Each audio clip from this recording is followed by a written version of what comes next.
Assalamualaikum warahmatullahi wabarakatuh. Perkenalkan, nama saya Alfia Istiqlal dengan NIM G0022123. Dalam video kali ini saya akan membahas materi mengenai laboratorium anatomi blok 2.2 sistem kardiorespirasi.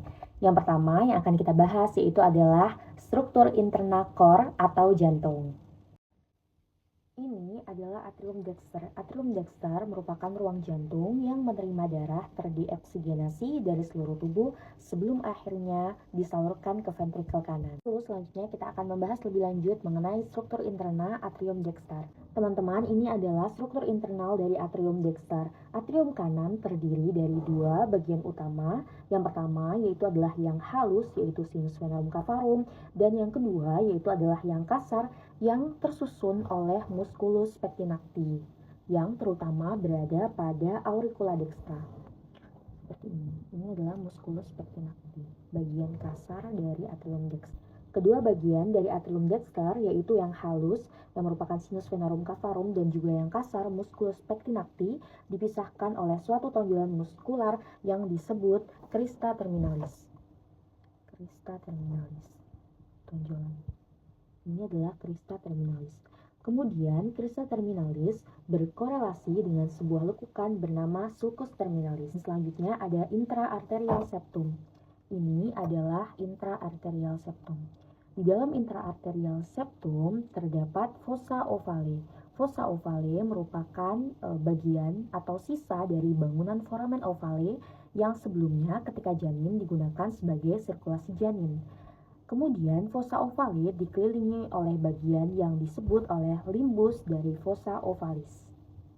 Atrium dexter dilengkapi oleh beberapa muara penting, antara lain yaitu vena cava superior dan juga vena cava inferior. Vena cava inferior dilengkapi oleh valvula Eustachii, bagian putih yang lurus dengan fossa ovale. Kemudian selanjutnya juga ada sinus coronarius yang sebagian besarnya tertutupi oleh valvula TBC. Vena cava superior bagian atas, bagian bawah vena cava inferior, kemudian dilengkapi oleh valvula Eustachii. Lalu selanjutnya adalah sinus coronarius yang sebagian besar tertutupi oleh valvula TBC. Kemudian pada atrium dexter bagian inferior terdapat ostium atrioventriculare dextrum yang menghubungkan antara atrium kanan dan juga ventrikel kanan melalui katup trikuspid. Seluruh bagian dari atrium dexter berperan untuk mengalirkan aliran darah vena menuju ke ventrikel kanan sebagai tahap awal sirkulasi pulmonal. Kita akan membahas mengenai ventricle dexter. Ventricle dexter yaitu adalah ruang di jantung yang memompa darah terdioksigenasi menuju ke paru-paru melalui truncus pulmonal. Bagian dalam ventrikel kanan tampak kasar karena terdiri atas tonjolan-tonjolan otot yang disebut trabecula carnae.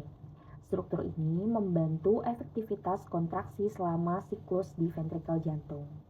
Trabecula carnae terdiri atas beberapa bentuk, termasuk musculi papillaris yang menempel pada dinding ventrikel. Puncak otot papillaris terhubung dengan katup trikuspid melalui sebuah bagian yang disebut chorda tendinae. Chorda tendinae memiliki fungsi mencegah prolaps katup ketika terjadi kontraksi ventrikel. Salah satu bagian khas dari ventrikel kanan yaitu adalah trabecula septomarginal atau moderator band. Band adalah pita otot yang membentang dari septum intraventrikular menuju kepada musculus papillaris anterior. Pada bagian superior terdapat cornus arteriosus atau infundibulum yang berfungsi untuk menyalurkan darah kepada truncus pulmonar. Pulmonar merupakan jalan keluar darah dari ventrikel kanan menuju truncus pulmonar yang dilengkapi dengan katup pulmonal yang berfungsi mencegah aliran darah balik setelah proses ejeksi. Setelah ini kita akan membahas mengenai atrium kiri. Atrium kiri yaitu ruang jantung yang berfungsi untuk menerima darah kaya oksigen dari paru-paru melalui vena pulmonal. Atrium kiri tersusun atas sinus vena cavarum dan auricula sinistra yang merupakan tonjolan berbentuk kantung yang berfungsi untuk memperluas kapasitas ruang di atrium kiri.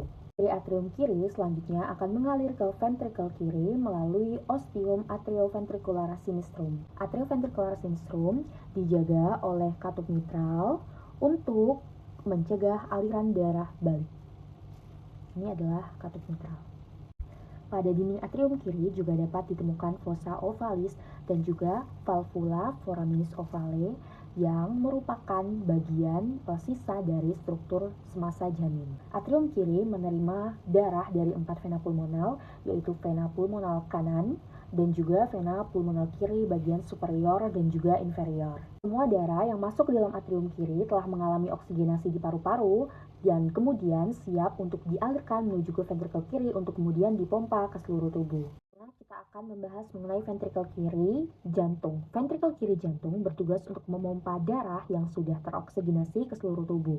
Karena membutuhkan tekanan yang lebih tinggi, maka ventrikel kiri memiliki sebuah struktur bernama miokardium yang memiliki lapisan otot jauh lebih tebal daripada bagian jantung yang lain. Bagian ini juga membentuk apex cordis atau bagian bawah jantung.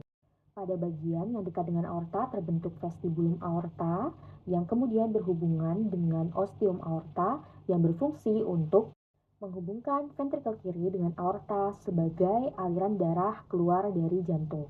Dalam struktur ini juga terdapat otot papilaris yang terhubung dengan katup mitral melalui chorda tendinae. Struktur tadi berfungsi untuk menjaga katup tetap tertutup ketika ventrikel berkontraksi, sehingga hal ini mencegah aliran darah balik ke atrium kiri. Dengan struktur yang kuat dan juga dinding yang tebal, ventrikel kiri berfungsi untuk menjaga sirkulasi darah tetap terkendali ke seluruh tubuh. Di sini kita akan membahas mengenai katup pada atrioventrikular. Di sini ada valva tricuspidalis karena memiliki 3 daun katup, lalu juga ada valva mitralis atau disebut juga bicuspid karena memiliki 2 daun katup. Keduanya berfungsi untuk mencegah aliran darah balik dari ventrikel ke atrium saat jantung berkontraksi atau fase sistol. Selanjutnya di sini ada katup semilunaris yang terdiri dari valva pulmonalis dan juga valva aorticus yang berfungsi untuk mengatur aliran darah keluar dan mencegah darah kembali lagi ke dalam jantung. Selanjutnya kita akan membahas mengenai vaskularisasi jantung. Yang pertama yaitu dari aorta ascendens akan dibagi menjadi arteri koronaria dextra dan juga arteri koronaria sinistra. Pada arteri koronaria dextra akan dibagi menjadi ramus nodus SA, kemudian ramus marginalis dextra, dan juga ramus PDA atau intraventricularis posteriores. Lalu pada koronaria sinistra akan dibagi menjadi ramus intraventricularis anterior atau LAD yang dilanjutkan ke rami laterales, dan yang kedua yaitu ramus circumflexus yang dilanjutkan ke ramus marginalis sinistra.